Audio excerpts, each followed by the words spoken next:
हर हर महादेव, देवों के देव महादेव के चरण में प्रणाम करता हूँ। दुर्गा माँ के चरण में प्रणाम करता हूँ। सरस्वती माँ के चरण में प्रणाम करता हूँ। गणेश भगवान के चरण में प्रणाम करता हूँ। गुरु भाई गुरु बहनों के चरणों में प्रणाम करता हूँ। गुरु भाई गुरु बहन, एक दिन शंकर जी और पार्वती जी दोनों शिवलोक में दोनों अपने बैठ के बातचीत कर रहे थे। भोलेनाथ से पार्वती जी बोल रहे थे कि हे महादेव, आप अपने भक्त को इतना कष्ट क्यों देते हैं? आपका भक्त तो कष्ट सहते सहते पूरा जिंदगी उसका बर्बाद हो जाता है।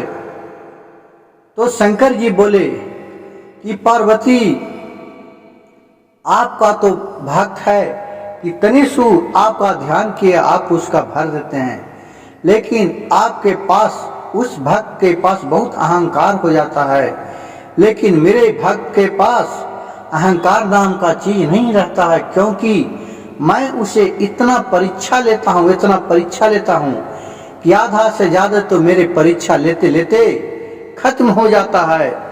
और जो अगर मेरे परीक्षा में पास हो जाता है वो एकदम अजर अमर हो जाता है, वो कहूँ फेल नहीं होता है। पार्वती जी बोले, ये मैं कैसे मानूं कि आपका भक्त बहुत ही दानी है और मेरे भक्त बहुत ही अहंकारी है। तो पार्वती जी शंकर जी पार्वती से बोले कि ठीक है, चलिए अब दोनों को अपने अपने भक्त के यहाँ चलते हैं परीक्षा लेने के लिए। कहें कि चलिए। तो शंकर जी बोले पार्वती से, ये पार्वती जी, आप अपने ही भक्त के पास चलिए, आगे हम आपके भक्त से परीक्षा ही लेते हैं कि आपका भक्त कितना दयालु होता है। ये कहे कि ठीक है, चलिए। एक गांव में पहुंचे। वहां एक बहुत बड़ा साहूकार था, उस पर मां पार्वती का कृपा बना हुआ था। वहां एक भिखारी बन के और उस भिखमंगा बन के शिव जी और पार्वती जी दोनों गए और जाके दरवाजे पर बोले कि राजन राजन, हमें थोड़ा भिक्षा चाहिए। तो वहां से निकल के उस साहूकार के नौकर चाकर आए। तो पार्वती जी बोले कि आपसे भिक्षा मैं नहीं लूंगा, स्वयं जाके आप साहूकार के बोलिए कि एक भिखारी आए हैं जो आपसे भिक्षा मांग रहे हैं।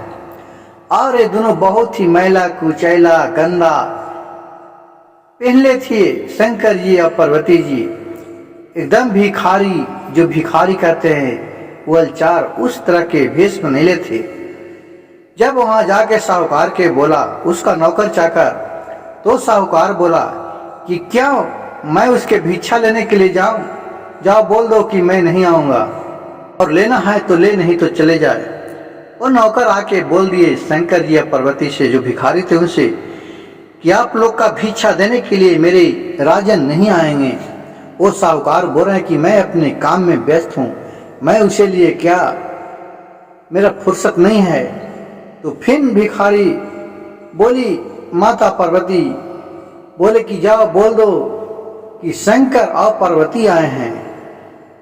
फिर जाके बोले कि हे महाराज, जो भिखारिन है और भिक्षुक है वो अपने आप को शंकर और पार्वती बता रहे हैं और बोल रहे हैं कि मैं शंकर और पार्वती हूँ।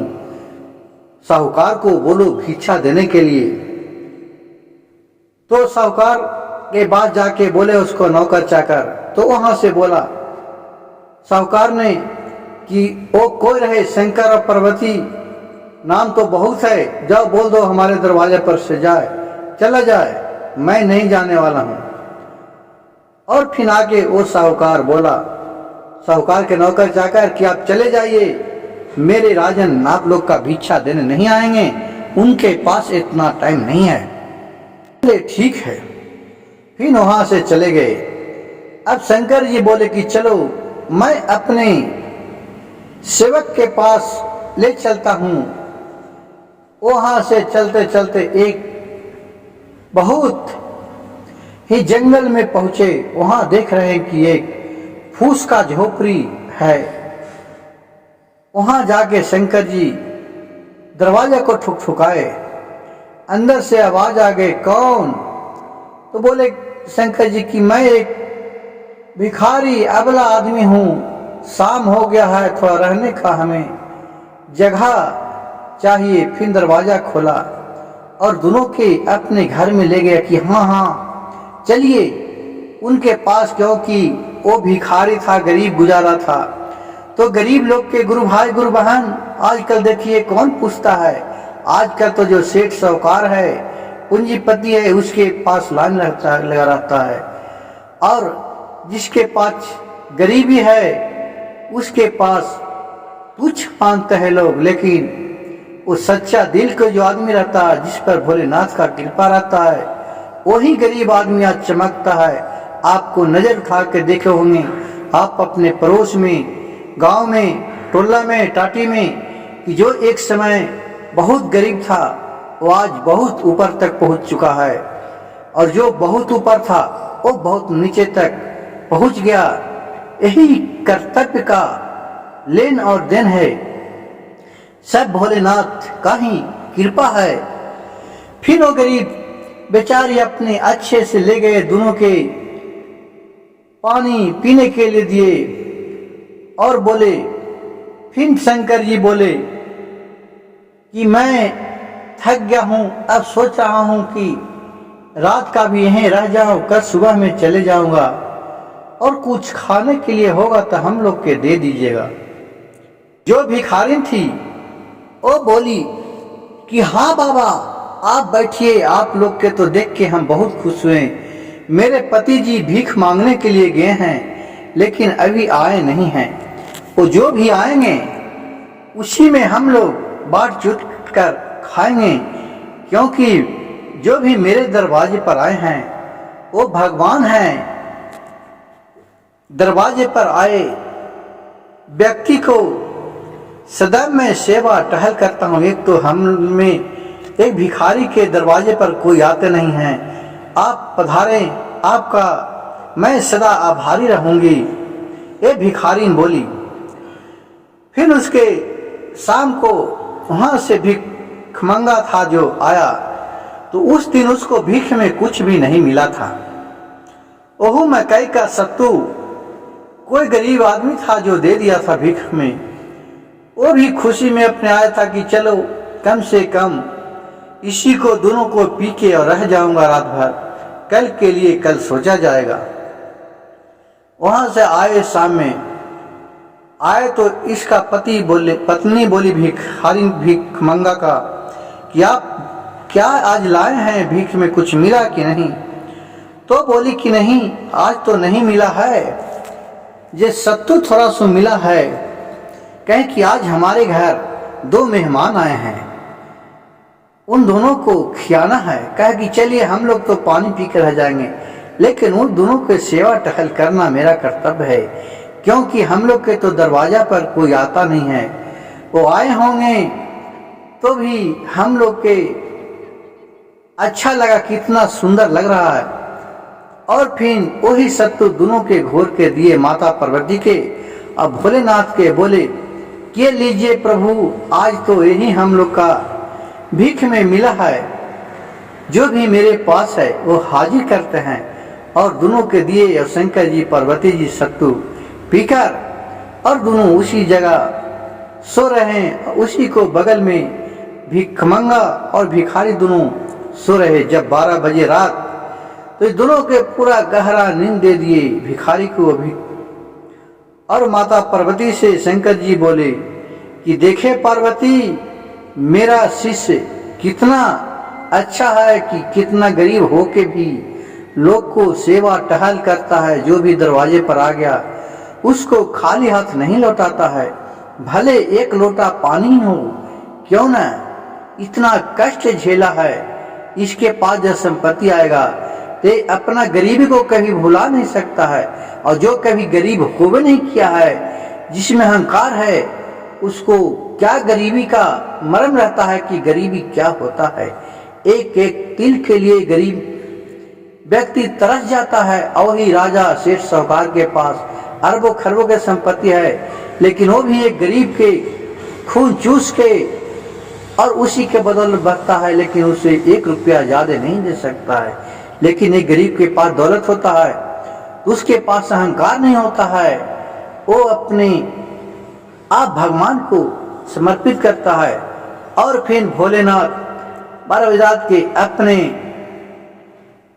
ध्यान से जो साहूकार का संपत्ति था वो पूरा इसके पास आ गया, और जो इसका संपत्ति था ये साहूकार के पास चला गया, झोपड़ी हो गया और इसका महल बन गया, नौकर चाकर पूरा रहने लगा इसका।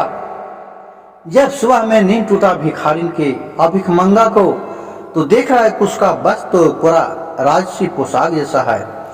उन्होंने देख के घबरा गया कि ये हम तो कहूँ गलत जगह तो ना गए, हम लोग तो एक कुटिया में सूते हुए थे, झोपड़ी था, ये तो महल बन गया।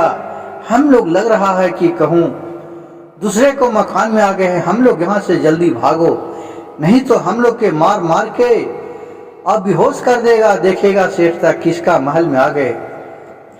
जब भागने के लिए तैयार हुए दोनों भिखारी और उसकी पत्नी, तो भोलेनाथ वहां पर तच विराजमान हो गया। माता पार्वती बोले कि तुम लोग कहूं नहीं जाओ, एक तुम्हारे पुण्य का फल है।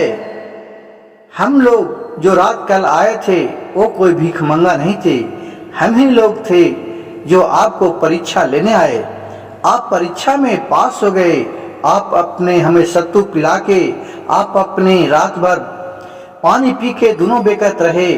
आपका समय आज से बदल गया, आज से तुम ऐसो आराम करो। और फिर वहां से भोलेनाथ और माता पार्वती अपने लोक को चले गए। उस स्थान पर ये दोनों माता पार्वती को साक्षात देकर उनके चरण में गिर पड़े, और उस जगह बहुत बड़ा भोलेनाथ का और माता पार्वती का मंदिर बनवाए, और दोनों नित्य दिन वहां पूजा पाठ करने लगे।